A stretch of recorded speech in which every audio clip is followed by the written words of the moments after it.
नमस्कार, अपन समाचारमा स्वागत छ। समाचार विस्तारमा। जनकपुरधाममा रहेका कृषिसँग सम्बन्धित सहकारी संस्थाहरूले कृषि तथा पशुपन्छी शाखा सञ्चालनमा ल्याउन माग गरेका छन्।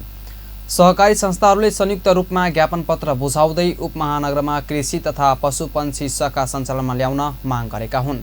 आफूहरूले माग एक सप्ताहभित्र पूरा नभए चरणबद्ध रूपमा आन्दोलन गर्ने बाध्य हुने श्री सुन्दर कृषि सहकारी संस्थाका अध्यक्ष राम सुखित यादवले चेतावनी दिएका छन्।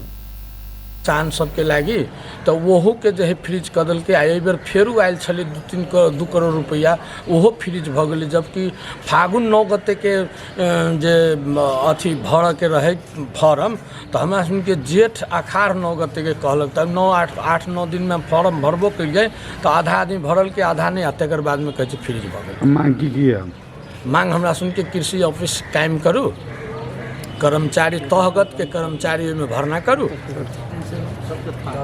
और हमरा सुनके जो यह मांग है। उपमहानगरका नगर प्रमुख किशोरी शाहलाई ज्ञापन पत्र बुझाउँदै सहकारी संस्थाका सञ्चालकहरूले कृषि शाखा सञ्चालन गरेर सम्बन्धित क्षेत्र अनुसारको कर्मचारी व्यवस्थापन गर्नुपर्ने, कृषकहरूका लागि उपमहानगरबाट हुने सम्पूर्ण कार्यक्रम सार्वजनिक गर्नुपर्ने, पालिका अन्तर्गतका कृषि सहकारी संस्थाका सञ्चालकहरूसँग समन्वय हुनुपर्ने लगायतका माग गरेका हुन्। सहकारीका सञ्चालकहरूको तर्फबाट बुझाइएको ज्ञापन पत्र बुझ्दै उपप्रमुख शाहले उपमहानगरमा कृषि शाखा रहे पनि कर्मचारी अभावमा समस्या भइरहेको बताएका छन्। का उपस्थिति में कोनो बात होइते तो कारगर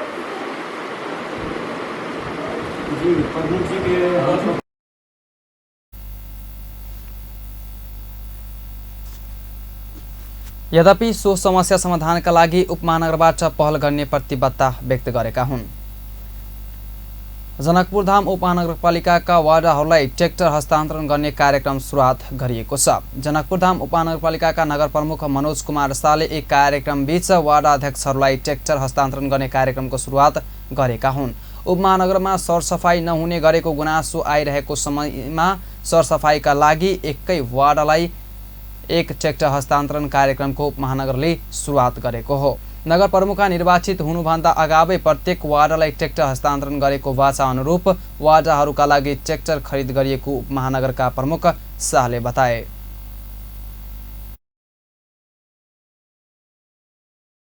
नगरपालिका इस सफाई सब जो प्रत्येक सप्ताह शुक्रवार के 7 बजे से 8 बजे सफाई अभियान चलाबै छलिए, वो सफाई अभियान नहीं जनचेतना अभियान छ र हुनका सबके की आग्रह कर जाइ छलिए जे प्रत्येक वार्ड में 1 वर्ष में हम सब लक्ष्य लेने छलिए कि ट्रैक्टर पठा दी, जे आई से शुरुआत भयो और आई से हमरा लग में अखनी 10टा ट्रैक्टर से, हमरा सबके पहिने से 6-5 11टा ट्रैक्टर से, 21टा ट्रैक्टर से आ हमरा सब लग में 11टा टिपर से, जे केंद्रीकृत रोड प्रणाली में रहते आ ई ट्रैक्टर सबका वार्ड के रूटिंग में प्रत्येक दिन अब वार्डे में रहते। ती द्वारा संपूर्ण नगरवासी से हाथ जोड़ आग्रह एक का ट्रैक्टर वार्ड में रहते।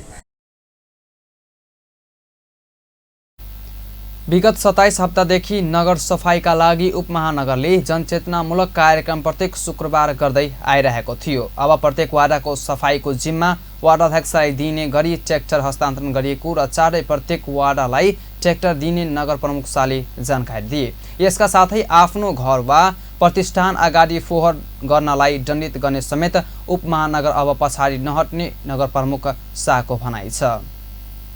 जमीन माने रोड, जे रोड अहाँ घर के आगाज वो अहाँ के संपत्ति नहीं से बुझा पड़े। जब फोहर करब तो के व्यापार लॉस है, लेकिन ई फोहरा डायरेक्ट ट्रैक्टर के दे देबी से आगे। जनकपुरधाम उपमहानगरले इबिडिङ मार्फत ठेक्का दिएर 1,38,90,000 रुपियाँमा 10 वटा ट्र्याक्टर खरिद गरेको छ। उपमहानगरसँग यसअघि 5 वटा ट्र्याक्टर र 11 वटा टिपर मात्र थियो। नयाँ ट्र्याक्टर खरिद भएसँगै नगर सफाईमा थप सुधार आउने नगर प्रमुख शाहले जानकारी दिए। कानुन न्याय तथा संसदीय मामिला मन्त्री धनराज गुरुङले उच्च तहका नेता सबैको सम्पत्ति छानबिन गर्न दिशातर्फ सरकार अघि बढ्ने बताउनु भएको छ। शुक्रबार नेपाल निजामती कर्मचारी युनियनको राष्ट्रिय भेला तथा विधान अधिवेशनमा कानुन मन्त्री गुरुङले सरकारले शीर्ष नेताहरूको सम्पत्ति छानबिन गर्ने बताउनु भएको हो। उहाँले सरकारको नीति तथा कार्यक्रममा उच्च तहका नेताहरू सबैको सम्पत्ति छानबिन गर्नुपर्ने कुरा उल्लेख रहेको भन्दै त्यसको कार्यान्वयन हुन बताउनुभयो। गुरुङले सरकार मुलुकलाई सुशासन स्थापित गरेर अघि बढाउन प्रतिबद्ध समेत गर्नुभयो। बजारमा नक्कली भुटानी शरणार्थी प्रकरण ललिता निवास प्रकारसँगै अहिले सुनकाण्ड आएको भन्दै सरकारले भ्रष्टाचारमा संलग्न जो कोहीलाई कारबाही गर्ने बताउनुभयो। उहाँले भ्रष्टाचारको लिङ्ग जात धर्म हुँदैन भन्ने मान्यताका साथ सरकार अगाडि बढ्ने बताउनुभयो। एउटा कुरा पनि यो भन्नै पर्छ, सबैतिर भनिएकै छ, नेताहरूको बिचमा पनि भनेकै छ, तपाईँहरूको बिचमा पनि भन्नै पर्ने कुरा के भन्दाखेरि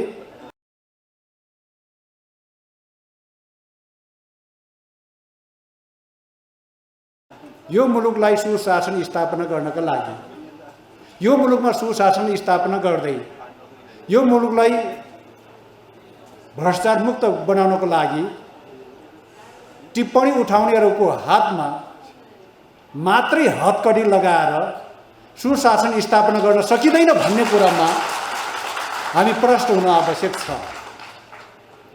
जसले टिप्पणी उठाउँछ तिनका हातहरूमा हतकडी लगाउने र फेरि टिप्पणी उठाउन आदेश दिने। उहाँले सुन तस्करीलाई सामान्य हेलचक्रियाइका रूपमा हेर्न नहुने बताउनुभयो। सामान्य हेलचक्रियाइले सुन तस्करी भएको हो भन्ने प्रतिवेदन बाहिर ल्याइएको भन्दै सुन तस्करी सामान्य व्यक्तिबाट हुन नै सक्ने जिकिर गर्नुभयो।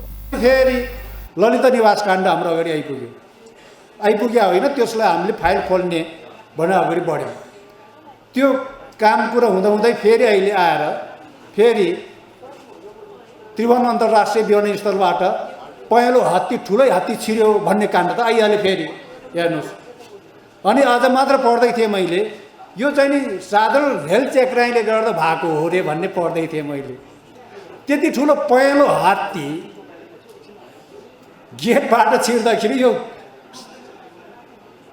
खासै साधारण हेलचक्राइ हो भन्ने प्रतिवेदन आयो भन्ने मैले पढ्दै थिएँ। कानुन मन्त्री गुरुङले सरकारले कानुनको चाङ लगाएर मात्रै केही नहुने भन्दै सबै दोषी कानुनको कचघारामा उभिने बताउनुभयो। राष्ट्रिय प्रजातन्त्र पार्टीका अध्यक्ष राजेन्द्र प्रसाद लिङदेनले बालुवाटार जग्गा प्रकरणबारे सत्तारूढ पार्टीका बैठकमा घटना सुन पार्न निर्णय भएको दावी गर्नुभएको छ। शुक्रबार भक्तपुरमा आयोजित चाङ्गु नारायण नगर अधिवेशनलाई सम्बोधन गर्दै उहाँले यस्तो बताउनु भएको हो। उहाँले सर्वोच्च अदालतले ललिता निवास जग्गा प्रकरणमा मन्त्री परिषदको अध्यक्षता गर्ने व्यक्तिहरूलाई पक्राउ गरी अनुसन्धानको आदेश दिए पनि सत्ता गठबन्धनले घटना सामसुम बनाउने निर्णय गरेको बताउनुभयो। उहाँले सरकारलाई भ्रममा राखेर अहिले सरकारले ठूला भ्रष्टाचार विरुद्धका काममा गरेर भन्ने दङ्गा पिटेको बताउनुभयो।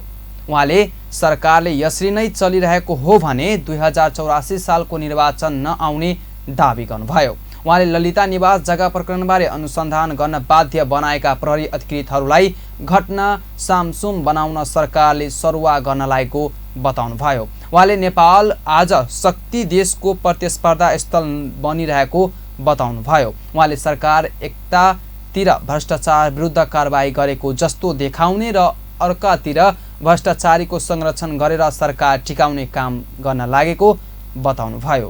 कुन ढङ्गले बढिराखेको छ तपाईँ यसो कल्पना गर्नुहोस् न। यही स्थिति छोडिराख्ने हो भने 84 को चुनाव आउला। आज शक्ति राष्ट्रहरूको प्रतिस्पर्धा स्थल बनिराखेको छ देश। कुनै पनि बेला शक्ति राष्ट्रहरूको द्वन्द्वको शिकार बन्न सक्ने अवस्था छ। आज सरकार मस्त निन्द्रामा छ। केही खरदार सुब्बालाई अध्यक्ष लिङदेनले सरकार देशमा अकन्टक लुट मचाउने योजना बनाइरहेको बताउनुभयो। अब सानो व्यावसायिक विश्रामपछि पुनः समाचारमा स्वागत छ। अब बाँकी समाचार। जनकपुर धामको मुख्य पहिचान प्रसिद्ध विश्वका हिन्दूहरूको आस्थाको केन्द्र श्री जानकी मन्दिर त हो नै, अर्को मुख्य पहिचानको रूपमा राराबा क्याम्पस र सरस्वती मावि पनि जसरी विश्वका हिन्दूहरूको जानकी मन्दिर आएर आस्था र श्रद्धा प्रकट गर्छन् त्यसरी नै सरस्वती उच्च मावि र राराब पटेका हरेक क्षेत्रका विद्वानहरू विश्वका हरेक देश र शहरमा बसोबास गरिरहेका छन्। तिनै राराब क्याम्पस र सरस्वती उच्च मावि स्थापनाकार मध्येका एक वरिष्ठ समाजसेवी दानवीर रामचन्द्र शाहको 95 वर्षको उमेरमा शुक्रबार बिहान निधन भएको छ। जनकपुर धामको निर्माण, संस्थापन, शिक्षा र स्वास्थ्य क्षेत्रको पूर्वाधार विकासमा जग्गा, जिन्सी र नगद गरी अहिलेसम्म अरबौंको सम्पत्ति हाँस्दै दान गर्ने दानवीरहरू रामसागर रामस्वरूप परिवारका ज्येष्ठ सदस्य शाहको निधन भएको हो। विक्रम सम्बन्ध 1985 रामनवमीका दिन जन्मेका शाह आज आफ्नो देह त्याग गरिदा उनका समक्षी जनकपुर धामका ज्येष्ठ सदस्य राजनीतिज्ञहरू श्रद्धाञ्जली अर्पण गर्न उनको पार्थिव शरीर राखिएको उनको ज्येष्ठ सुपुत्र ताराचन्द्र शाहको मिलसेरिया स्थित निवासमा बिहानैदेखि पुग्न गरेका छन्। श्रम, रोजगार तथा सामाजिक सुरक्षा मन्त्री शरद सिंह भण्डारीले देशको अर्थतन्त्र वैदेशिक रोजगारीमा निर्भर रहेको बताउनु भएको छ। शुक्रबार मन्त्रालयमा नागरिक समाज अभिनयले वैदेशिक रोजगार ऐन परिमार्जनका लागि बुझाएको ज्ञापन पत्र ग्रहण गर्दै यस्तो बताउनु भएको हो। उहाँले नेपालको अर्थतन्त्र अझै केही वर्ष वैदेशिक रोजगारीमा निर्भर हुने बताउनुभयो। उहाँले सरकारले अहिले वैदेशिक रोजगार ऐन संशोधन गर्न गृह कार्य गरेर टुङ्गोमा पुर्याउने लागेको जानकारी दिनुभयो। उहाँले वैदेशिक रोजगारबाट नै मुलुकको अर्थतन्त्रलाई अघि बढाउनु पर्ने अवस्था अहिले पनि कायम रहेको जानकारी दिनुभयो।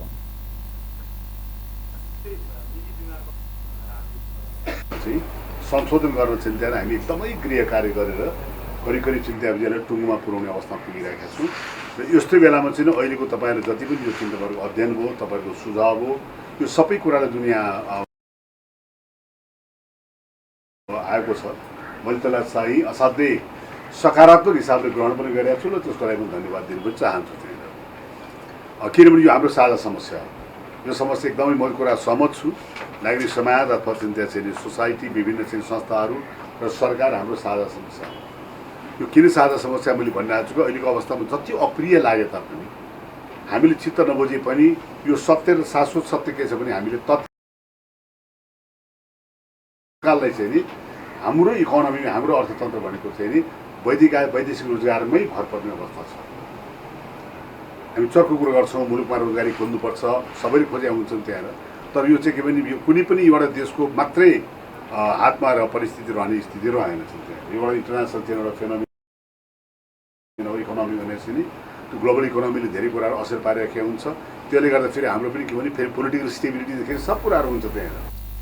वैदेशिक रोजगार ऐन परिमार्जनका लागि नागरिक समाज अभिनयका तर्फबाट मौजूदा वैदेशिक रोजगार ऐन 2064मा परिमार्जनका लागि नागरिक स्तरमा संकलन गरिएको 6159 नागरिकहरूको हस्ताक्षर र ज्ञापन पत्र मन्त्री भण्डारीलाई बुझाइएको हो। नागरिक समाज अभियानले तयार पारेको वैदेशिक रोजगार ऐन 2064 परिमार्जनका लागि 18वटा शीर्षकहरूको 28 पेजको प्रस्ताव समेत मन्त्रीलाई बुझाइएको छ। उनीहरूले अप्रवासी कामदारहरूलाई मतदानको अधिकार दिलाउने कानुनी व्यवस्था गर्न, वैदेशिक रोजगारमा कामदार पठाउँदा शून्य लागत भर्ना खर्च रोजगारदाताले बेहोर्नेको नीति लागू गर्न, वैदेशिक रोजगार व्यवसाय गर्न मापदण्ड तोक्न, व्यवसायको अनुगमन प्रभावकारी बनाउन, वैदेशिक रोजगारमा महिलाहरूमाथि भेदभाव हटाउने, खाडी मुलुकहरूमा घरेलु महिला कामदार उपरको प्रतिबन्ध हटाउने लगायतका 10वटा माग राख्दै ज्ञापन पत्र बुझाएका छन्। वन तथा वातावरण मन्त्री डाक्टर वीरेन्द्र प्रसाद महतोले जलवायु परिवर्तनमा नेपालले प्रभावकारी तवरबाट काम गर्न नसकेको बताउनु भएको छ।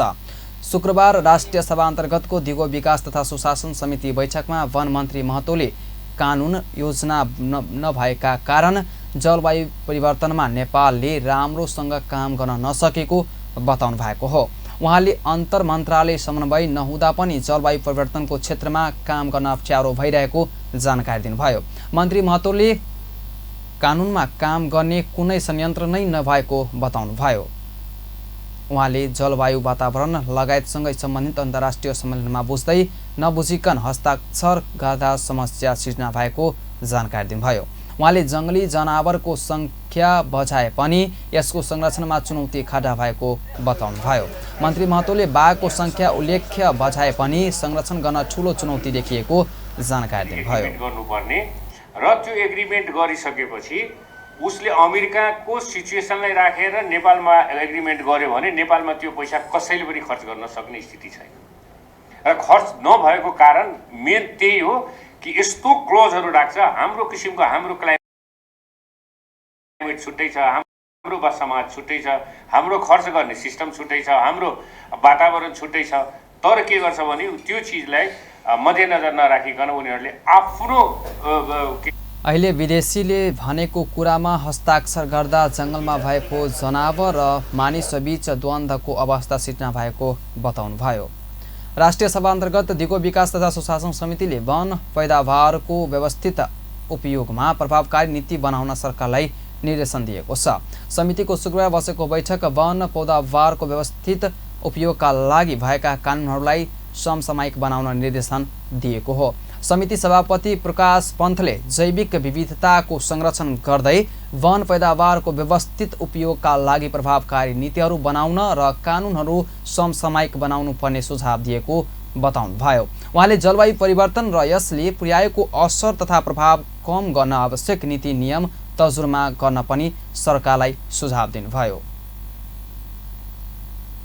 जलवायु सम्मेलनमा पनि अब नेपालले अलिकति इन्टरभेन्सन गर्ने पर्यो। त्यसमा चाहिँ नेपालको तर्फबाट प्रभावकारी रूपमा चाहिँ हाम्रो सहभागिताहरूको लागि इन्टरभेन्सनको लागि चाहिँ नेपालको मुद्दाहरूलाई विश्व समुदाय सामु चाहिँ स्ट्रङ रूपमा उठाउन र आपसी सहयोग जुटाउने तर्फ पनि त्यसको पनि तयारी अलि स्ट्रङ लिनुहोस्। पोलिटिकल्ली छलफल गर्नुपर्छ भने पनि नेताहरूसँग बसेर यहाँहरूले प्रधानमन्त्री स्तरमा त समितिहरू छ, यहाँहरूले अलिकति तयारी अलिक राम्रो गर्नुपर्ने देखिएको छ। त्यसतर्फ पनि हामीले मन्त्रालयलाई आवश्यक निर्देशनहरू गर्नेछौँ। यसै गरी अब यो जैविक विविधताको संरक्षण गर्दै वन पैदावारको व्यवस्थित उपयोगमा र अनि यसलाई उपयोगमा चाहिँ प्रभावकारी नीतिहरू बनाउने, त्यसपछि कानुनहरू तर्जुमा गर्नुपर्ने अथवा संशोधन गर्नुपर्ने, समसामयिक बनाउनुपर्ने पनि देखिएको छ। यसतर्फ चाहिँ मन्त्रालयको विशेष ध्यान।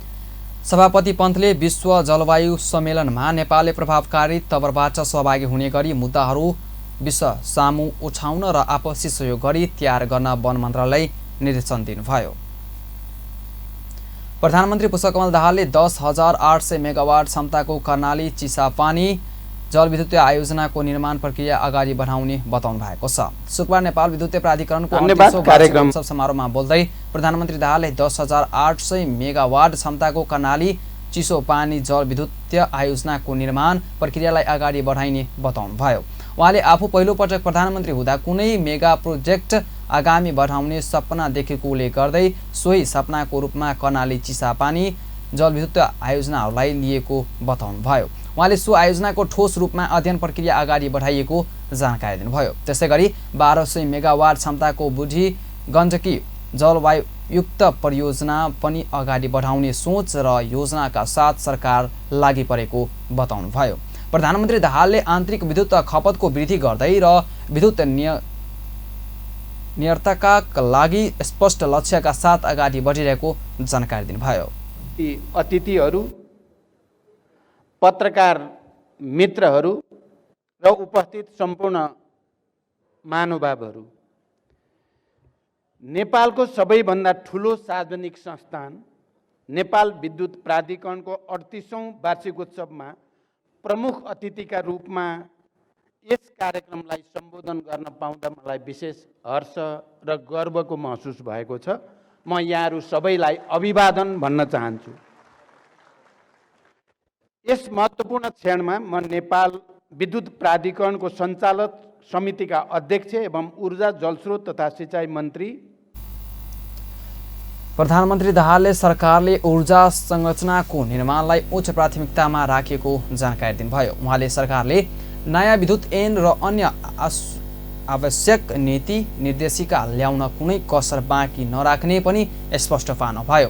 उहाँले नेपालले ग्रिन हाइड्रोजेट उत्पादन र प्रयोगमा पनि ध्यान केन्द्रित गर्नुपर्ने बेला आएको बताउनुभयो। उहाँले ग्रिन हाइड्रोजन सम्बन्धी नीति जारी गर्न पनि जानकारी दिनुभयो।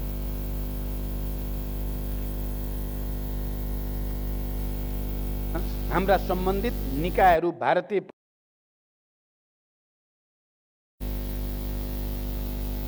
उहाँले आगामी 2 वर्षभित्र सबै नेपालको पहुँचमा विद्युत पुर्याउने गरी विद्युत प्राधिकरण लागि परेको जानकारी दिनुभयो। उहाँले सरकारले विद्युतीय सवारी साधन र विद्युतीय चुल्होमा प्रोत्साहन गरिरहेको जानकारी दिनुभयो। प्रधानमन्त्री दाहालले विकासका काममा राजनीति नगरी सबै एकजुट हुनुपर्ने बताउनुभयो।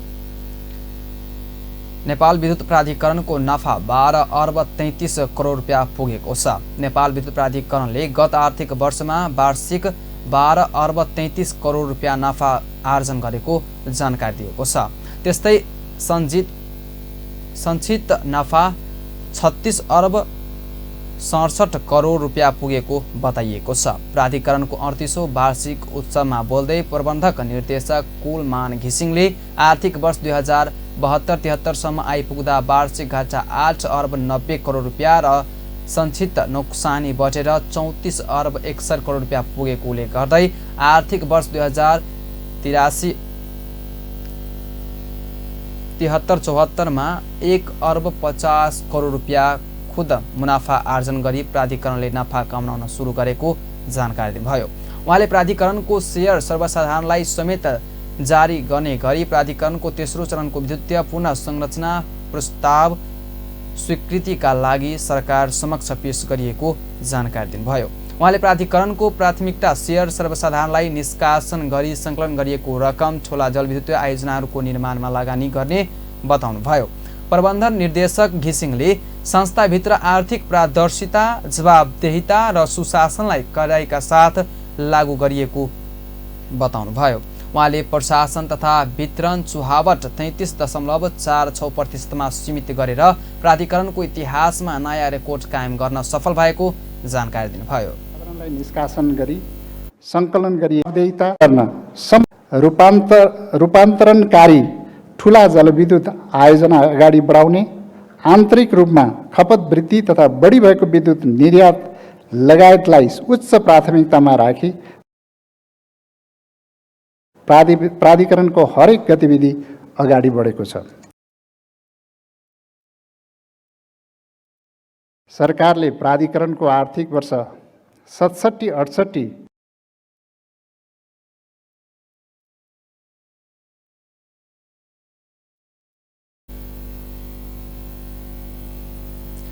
उहाँले हाल 98% जनतामा विद्युतको सेवा पुगेको जानकारी दिनुभयो। आगामी 2 वर्षभित्र देशभित्र पूर्ण रूपमा विद्युतीकरण गर्ने गरी आवश्यक कार्य अगाडि बढाइएको उहाँले जानकारी गराउनुभयो।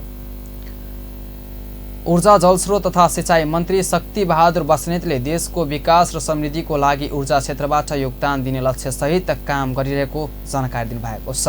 शुक्रबार नेपाल प्राधिकरणको 38औं वार्षिक उत्सव समारोहलाई सम्बोधन गर्दै मन्त्री बस्नेतले अब ऊर्जाको विषय सामान्य पूर्वाधार र उज्यालोसँग मात्रै सम्बन्धित नभएको बताउनुभयो। उहाँले ऊर्जालाई देशको विकास र समृद्धिको लागि प्रयोग गर्ने अभियानका साथ अगाडि बढेको बताउनुभयो। उहाँले ऊर्जा केवल घराइसी परियोजनाका लागि मात्रै नभई देशको अर्थतन्त्रलाई चाल्यमान बनाउने गरी प्रयोग गरिने बताउनुभयो। उहाँले विद्युत निर्यात गरेर आर्थिक समृद्धि हासिल गर्न सकिने बताउनुभयो। मन्त्री बस्नेतले कृषि, पर्यटन, औद्योगिकीकरण र समग्र अर्थतन्त्रको विकासका लागि ऊर्जा भन्ने एजेन्डालाई गम्भीरताका साथ उठाएको जानकारी दिनुभयो। आयामिक अर्थ एवं महत्त्व जानेर छ यो सबै दृष्टिलाई हेरेर अब हामी घराइसी प्रयोग गरिराखेका छौँ र आर्थिक समृद्धिमा अझ प्रत्यक्ष योगदान पुग्ने विश्वास पनि हामीले लिइराखेका छौँ। त्यसैले सबैको लागि ऊर्जा, त्यो लाइटिङको कुरा मात्र नभएला, त्यहाँ चाहिँ अब कुलिङ, हिटिङको कुराहरू, वासिङको कुराहरू, यो सबै घराइसी प्रयोजनका पनि विभिन्न क्षेत्रहरू जो विस्तार भइरहेका छन्, अब ती सबैलाई चाहिँ सुनिश्चित गर्ने ढङ्गले हामी सबैको लागि ऊर्जाको ग्यारेन्टी गर्ने। कृषिको उहाँले सरकारले स्वच्छ वातावरणका लागि नवीकरणीय ऊर्जाको कुरा पनि महत्त्वका साथ उठाएको बताउनुभयो। मन्त्री बस्नेतले ऊर्जा विकासको समग्र रणनीतिको 10 वर्ष रोडम्याप बनाउने र सोही अनुसार काम गर्ने पनि जानकारी दिनुभयो। अब सानो व्यावसायिक विश्रामपछि पुनः समाचारमा स्वागत छ। अब बाँकी समाचार। मध्य प्रदेशमा अझै 58% महिला असुरक्षित गर्भपतन गराइरहेको बताइएको छ। बिहिबार जनकपुरधाममा कृपाद्वारा आयोजित मध्य प्रदेशमा सुरक्षित गर्भपतन सेवामा रहेको ज्ञापलाई सम्बोधन गर्ने पत्रकारहरूसँगको अन्तर्क्रिया कार्यक्रममा कृपाका प्रतिनिधि डाक्टर महेश पुरीले यस्तो तथ्याङ्क सार्वजनिक गरेका हुन्। जाँदाखेरि त कति फरक गरेछौँ भन्ने लाग्छ हामी आफैलाई, होइन? सो त्यो अवस्था थियो, हेल्थको अवस्था त्यस्तो थियो। अधिकारको हिसाबले, एउटा मानव अधिकारको हिसाबले हेर्दाखेरि महिला मात्र जेलमा थियो, पुरुष भन्नुहुन्थ्यो भने त्यो बेलामा 20% महिला थियो भने 0.3% मात्रै पुरुष थिए जेलमा। हेर्नुहोस्, हामीले सम्पूर्ण कृपाले नै नेपालका सम्पूर्ण जेलहरूमा गरेको अध्ययन थियो, त्यो जेलभित्रै गएर हामीले अन्तर्वार्ता गरेको, होइन? त्यस्तो अवस्था थियो। अब हामीले, अनि यहाँलाई थाहा छ, मैले फोटोमा त्यो अवस्थाबाट 2002मा नेपालले एउटा परिवर्तन गर्यो, ठुलो चेन्ज ल्यायो लिगलको एस्पेक्टमा, इतिहास हेर्दाखेरि, होइन? त्यसमा उहाँले नेपाल सरकारको सन् 2015को तथ्याङ्क अनुसार 42% महिला मात्रै सुरक्षित गर्भपतन गराइरहेका छन् भने 58%ले सरकारले मान्यता नदिएका ठाउँमा असुरक्षित गर्भपतन गराइरहेका छन्, जसमा मधेसमा सबभन्दा बढी भ्रूणको लिङ्ग पहिचान गरी गर्भपतन गराउनेको सङ्ख्या बढी रहेको छ। पुरीले भने सेवा प्रभावकारी हुनुभन्दा पनि सेवा नपाउने अवस्था रहेको छ। उनले दिएको जानकारी अनुसार 12 हप्ता माथिका 40% गर्भवतीले सेवा नपाउने गरेको र 10%ले सेवा लिन गए पनि नपाएर फर्किने गरेको कहाली लाग्दो अवस्था रहेको छ। हामीले कानुन परिवर्तन गर्यौँ 2002मा, होइन? त्यसपछि नेपालमा 2004देखि 2002मा कानुन पास भएपछि 4देखि सेवा सुरु भयो, गर्भपतनको सेवा। प्रसुति गृह भने काठमाडौँको अस्पतालबाट सुरु भयो। छोटो इतिहास हामीले सम्झेर खोज्दाखेरि र अहिले पनि त्यही नै छ। र यसमा चाहिँ यहाँलाई अब यो अलिकति इस्यु आइरहेछ, जुन सेक्स सेलेक्सनको कुरा, गर्भ। कार्यक्रममा स्वास्थ्य निर्देशनालयका श्रवण नायकले मध्य प्रदेशमा सुरक्षित गर्भपतन सेवाको उपलब्धि, चुनौती र समाधानका उपायहरूबारे प्रकाश पारेका थिए भने कृपाका डाक्टर उद्धव पुरीले सुरक्षित गर्भपतन सेवामा सञ्चारकर्मीको भूमिका र दायित्वबारे चर्चा गरेका थिए। पहिले जानकारी होला, पहिला मधेसमा नर्सिङ शिक्षा कोही पढाउँदैन थियो, यो हामी बुझेका छौँ। मैले धेरै यसमा भनिनँ, थुप्रै जो नर्सिङ स्टाफहरू हुन्थ्यो त्यो बाहिरका थिए, हाम्रो मधेसबाट सबै समायोजन भएर गए। अहिले बल्ल केही अब भर्ना हुने क्रममा छ र यो ग्यापलाई हामी करारमा भर्ना गरेर भए पनि पूर्ति गर्ने काम अगाडि बढाएका छौँ। र सो अन्तर्क्रिया कार्यक्रममा जनकपुर धाम स्थित स्थानीय तथा राष्ट्रिय सञ्चार माध्यमका दर्जनौं पत्रकारहरूको सहभागिता रहेको थियो। सहभागी पत्रकारहरूले मध्य प्रदेशमा सुरक्षित गर्भपतनको तथ्याङ्क र सेवा प्रदायक संस्थाको विवरण प्रस्तुतिमा कमी देखिएको ओल्याएका थिए। नेपाली कांग्रेसका सभापति एवं पूर्व प्रधानमन्त्री शेरबहादुर देउवाले देशमा समृद्धि र विकासतर्फ अघि बढ्नुपर्ने बताउनु भएको छ। शुक्रबार नेपाल निजामती कर्मचारी युनियन राष्ट्रिय भेला तथा विद्यमान अधिवेशनलाई शुक्रबार काठमाडौँमा सम्बोधन गर्दै उहाँले यस्तो बताउनु भएको छ। उहाँले कर्मचारी भनेको स्थानीय सरकार भएकाले कर्मचारीहरू सहित सबै मिलेर अब देशलाई समृद्धि र विकासतर्फ अघि बढाउनु पर्ने बताउनुभयो। उहाँले अहिले पार्टीका नाम जुनसुकै राखे पनि सबै पार्टीहरू प्रजातान्त्रिक र संविधान अनुसार चलेको बताउनुभयो।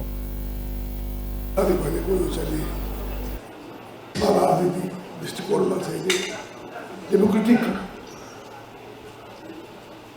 रुझान भएको सङ्गठन हो यो। त्यसै कारण चाहिँ अहिले राम्रो के छ भन्दाखेरि सबै प्रजातन्त्रको लागि प्रजातन्त्रवादी नाम पार्टीको जे राखे पनि सबैले यो संविधानलाई मान्नुभएको छ। संविधान अनुसार पार्टी खोलेका छन्। साथसाथै बिस्तार सबै पार्टीहरू छ सभापति देउवाले डेङ्गु संक्रमणलाई ध्यानमा राखेर सरकारले रोकथामका उपाय अवलम्बन गर्नुपर्ने बताउनुभयो।